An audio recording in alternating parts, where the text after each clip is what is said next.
GM, IM, FM sound impressive, but what do these chess titles actually mean and how do you earn one? In this video, I'll take you through every official title in chess, show you exactly what it takes to reach them, and reveal a few shortcuts along the way. Open titles progress through several levels of achievement, beginning with Candidate Master or CM and FIDE Master or FM, advancing to International Master or IM, and peaking in the highest official title in chess, Grandmaster or GM.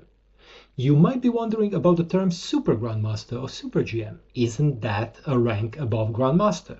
In fact, it's not an official FIDE title at all, but rather an informal nickname used for elite Grandmasters who have achieved a rating above 2700. That said, there is one title that sits above all others in the chess world, World Champion, reserved for the one who holds the world title, currently Gukesh. Quick pause. If you're enjoying this video, go ahead and tap that like or subscribe button. It helps a ton and keeps the content coming. Let's dive back in.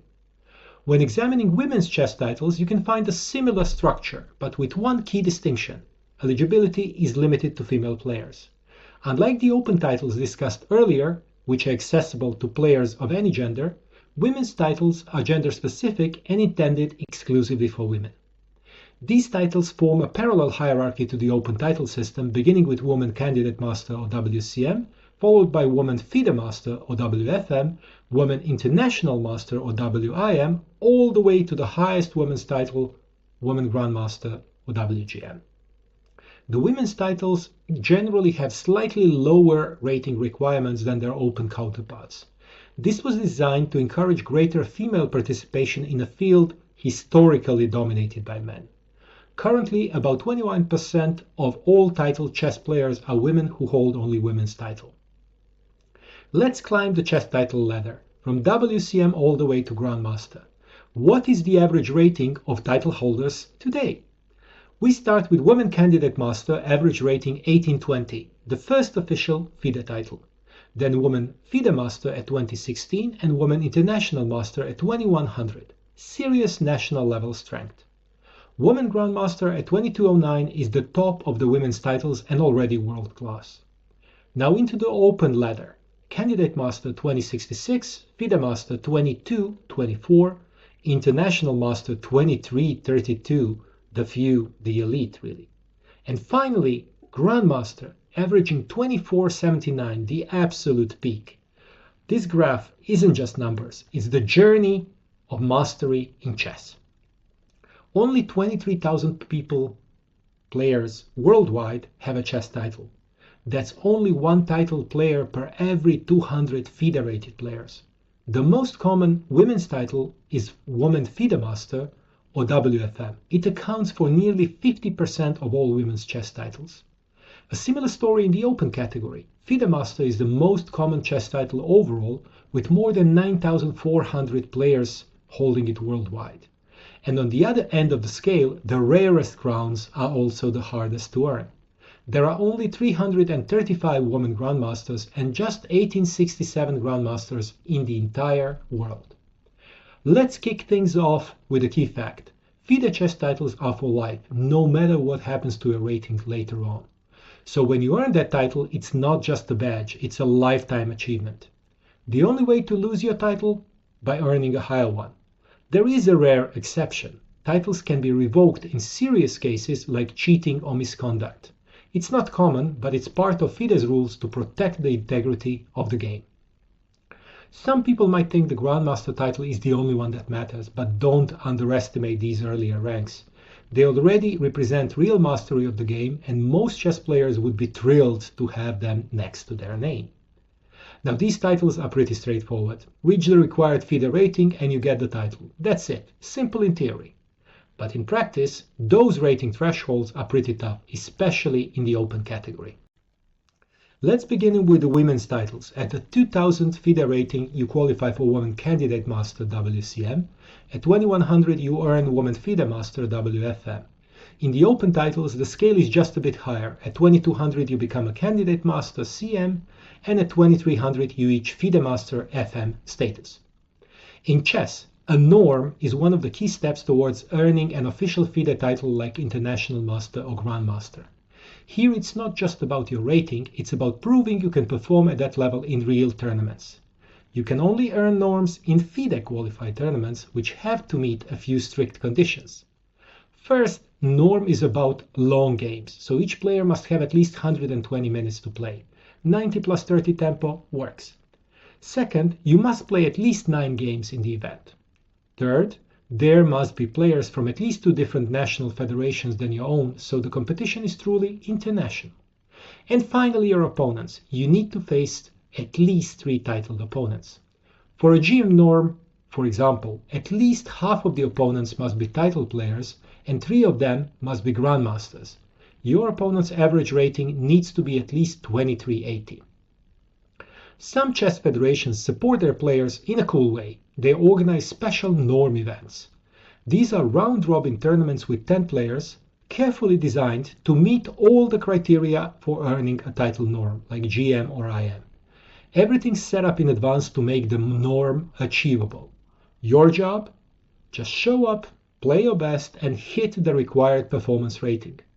And the best part, you can calculate exactly how many points you need before the first move is even played. Pretty efficient, right? If you perform at the required performance level, you earn a norm, like a WIM norm or a GM norm.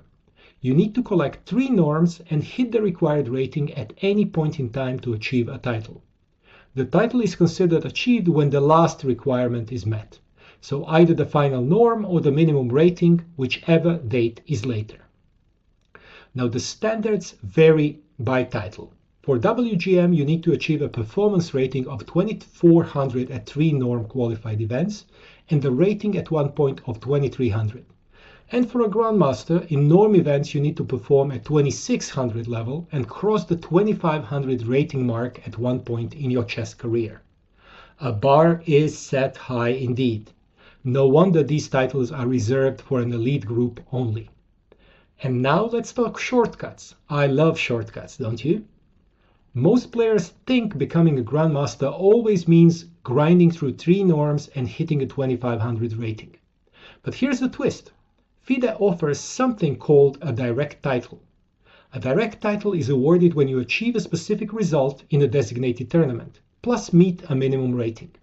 These titles exist across all levels from WCM to GM. For example, my daughter earned her WFM title at the 2024 Olympiad in Budapest by scoring 7 out of 9. She only needed 6 because 65% is the magic number for WFM at that event. So how does it work? FIDE maintains a list of qualifying tournaments in their table for direct titles. Finish first or hit a specified rank and you are eligible. Take the FIDE World Cup happening now in India. If you reach round 5 and have a rating of at least 2300, boom, you're a Grandmaster. Check the description for the full list of direct title events. I've highlighted a few right here on the screen. Here's one major advantage of direct titles. The rating requirement is 200 points lower than the usual path. That means you can become a WGM with a 2100 rating instead of 2300, or a GM with 2300 instead of the standard 2500. Now don't get me wrong, it's still tough. You'll need an exceptional performance in a single tournament. But compared to the grinding out 3 norms and climbing to a sky-high rating, this route might just be more achievable. Could this be your shortcut to chess glory? Stick around, I've got one more way to earn a FIDE title coming up, and it might be even easier. We've talked about FIDE titles, but what about national expert or master titles? These aren't global, they're awarded by national chess federations. There are 3 main systems worldwide. First, countries like the US and England have active national title ladders. In the US, hit 2000 US Chess Federation rating and you're an expert. Reach 2200 and you're a national master. England follows a similar path. Next, countries like China and Russia treat chess like a sport. Their title systems are formal and integrated with national sports authorities. And finally, places like India, France, Spain, Germany, and Australia, they've moved away from separate national titles. Instead, they focus on FIDE titles and performance in national championships. So depending on where you play, your path to recognition might look very different. Did you know you can earn chess titles online? FIDE's Arena platform offers digital titles, kind of like over-the-board ones, but with lower requirements. Think of it as a shortcut to recognition. But players aren't the only ones getting titles. FIDE also honors the people who make chess happen. Arbiters are the referees of chess. They earn titles like National Arbiter, FIDE Arbiter, and International Arbiter, proving that they can run fair world-class events. Trainers climb the coaching ladder from developmental instructor all the way to FIDE senior trainer. I'm proud to hold the national instructor title myself. And let's not forget the organizers, the behind-the-scenes heroes who also earned FIDE credentials. So why all these titles? Well, each one comes with a fee. It's a revenue stream for FIDE, so don't expect the list to shrink anytime soon. Thanks for watching. If you learned something new, hit that like button and subscribe. It really helps the channel grow. Until next time, this is chessdad signing off. Keep playing.